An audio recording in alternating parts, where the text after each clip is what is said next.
Alright everyone, Kirk here. Hey there, beautiful. No, there's a mirror here. I'm talking to that. So apparently Jeremy Corbyn is in scalding hot aqua this week as he is accused of anti-Semitism over a comment he left on Facebook 6 years ago about a mural that was to be torn down, even though the artists themselves has since confirmed that it has nothing to do with anti-Semitism. Oh well, I guess that's the end of that then.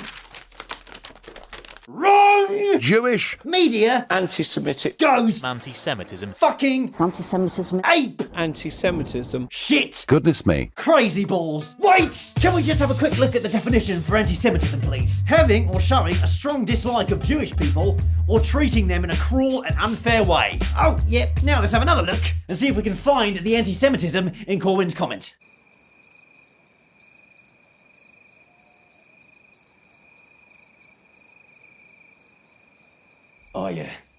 Oh yeah, that's nice. Yeah, that's nice. Fuck.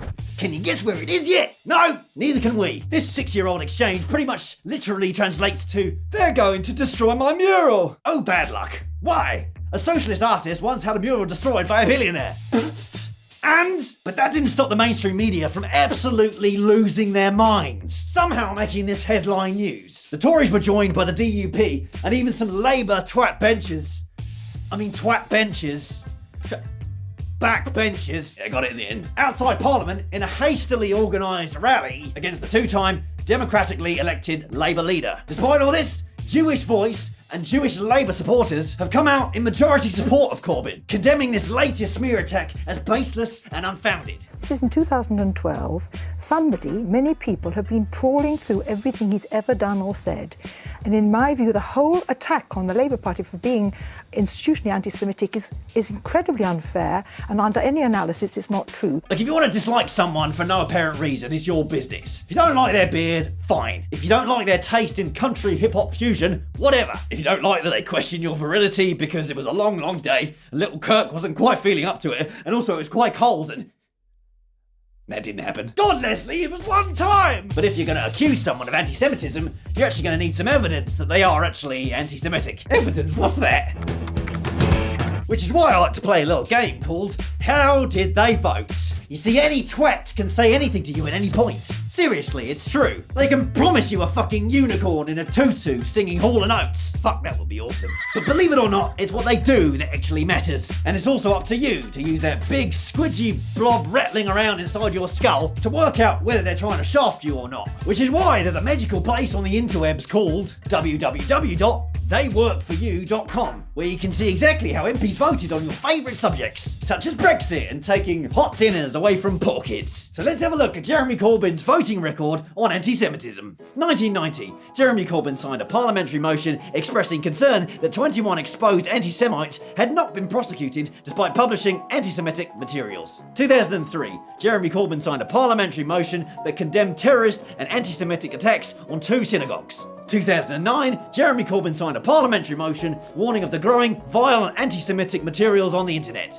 2009, Jeremy Corbyn signed a parliamentary motion praising the heroes of Britain who aided and rescued Jewish people and other minority groups during the Holocaust at great personal risk to themselves and their families. 2010, Jeremy Corbyn signed a parliamentary motion praising Jewish News for its pioneering investigation into the spread of anti-Semitism on Facebook. 2010, Jeremy Corbyn signed a parliamentary motion praising the late Israeli Prime Minister and his efforts to secure a two-state solution. 2012, Jeremy Corbyn signed a parliamentary motion condemning the BBC for cutting a Jewish-made programme for the Jewish community from its schedule. 2013, Jeremy Corbyn signed a parliamentary motion that condemned anti-Semitism in sport. 2014, Jeremy Corbyn signed a parliamentary motion commemorating the Holocaust and the genocide waged against the Jewish peoples during World War II. 2015, Jeremy Corbyn signed a parliamentary motion praising the London Jewish Forum for their activism in standing up to racist marches through their community. In fact, on average, just 8% of MPs signed the 5 parliamentary motions that condemned anti-Semitism. Jeremy Corbyn signed every single one of them. In fact, looking at the rest of his record,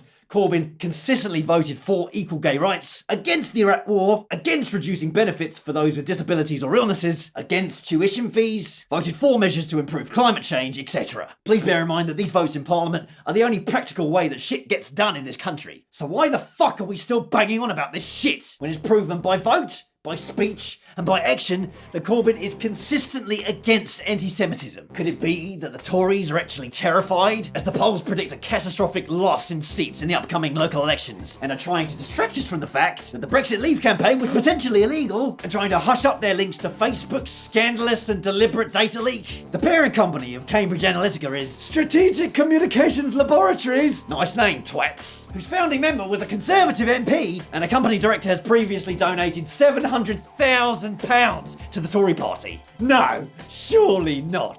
This is the Conservatives we're talking about. The same Conservatives whose MP held a Nazi-themed party that was not at all racist or anti-Semitic, an internal inquiry found. The same Conservatives who just outed the Brexit whistleblower as gay to try and distract us from the absolute fuckery of this hopeless situation. Apparently he hadn't even come out to his family. What a total dick move.